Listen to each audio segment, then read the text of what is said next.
salut. Frères et sœurs, la rencontre de Pierre et de Corneille, que rapporte la première lecture de ce dimanche, nous devrions la voir sans cesse à l'esprit. Elle offre une parfaite illustration des recommandations faites par Jésus aux disciples lors de son discours d'adieu.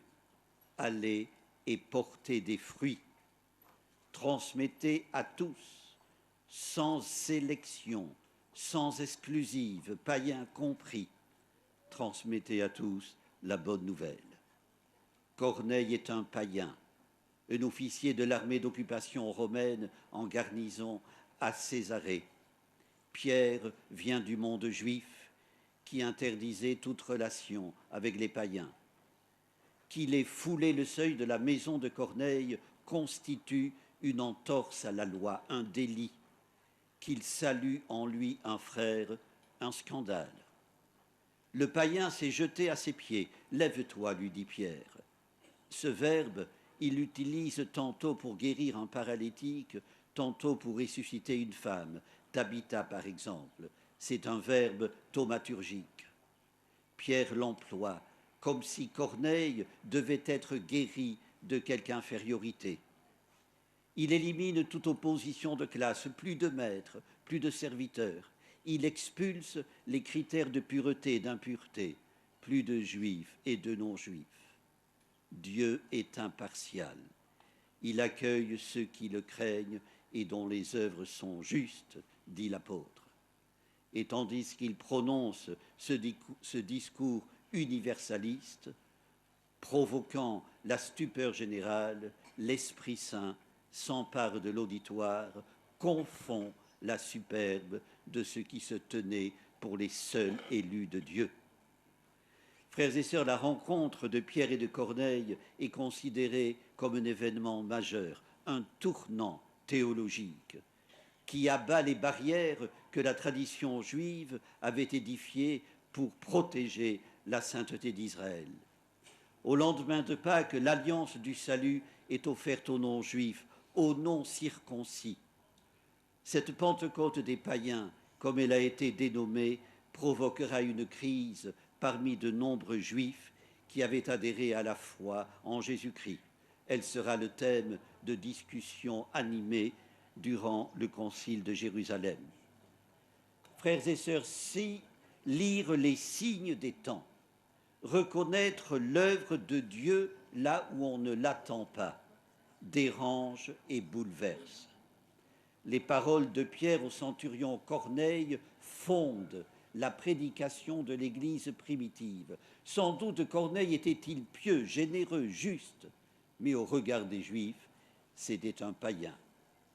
Il n'existe pas de frontière à l'amour de Dieu. C'est très difficile à admettre quand on se pique de bien le servir.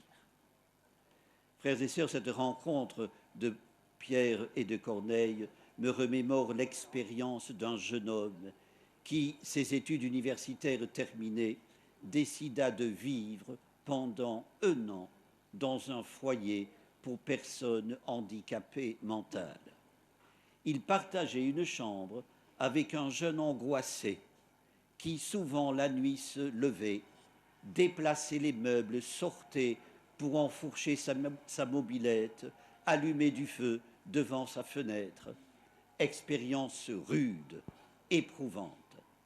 Mais chaque fois, notait le jeune homme, le handicapé revenait vers lui et lui posait cette question.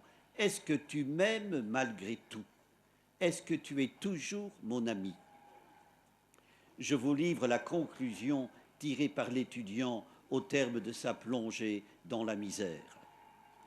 Pierre, c'est le nom de l'handicapé, m'a mis sur un chemin de libération, de guérison, de conversion.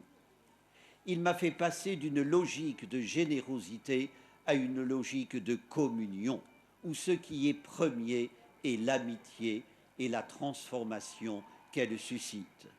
Il m'a fait passer d'une logique d'efficacité à une logique de fécondité, où l'essentiel est de recevoir sa vie de la vie de l'autre. Logique de fécondité. recevoir sa vie de la vie de nôtre. Frères et sœurs, en ce mois de mai, demandons plus que jamais à la Vierge Marie d'aimer comme Dieu nous aime, sans condition ni restriction, d'accepter même de n'être pas aimé. Défaisons-nous des compassions gentillettes dont nous avons plein l'aumônière. Courons l'aventure d'aimer comme Dieu nous aime. Combien de fois, en dépit de nos trahisons, nous a-t-il dit « Lève-toi » ? Combien de fois faut-il qu'il nous fasse sentir que nous sommes frères de nos frères ? Amen. Prions le Seigneur.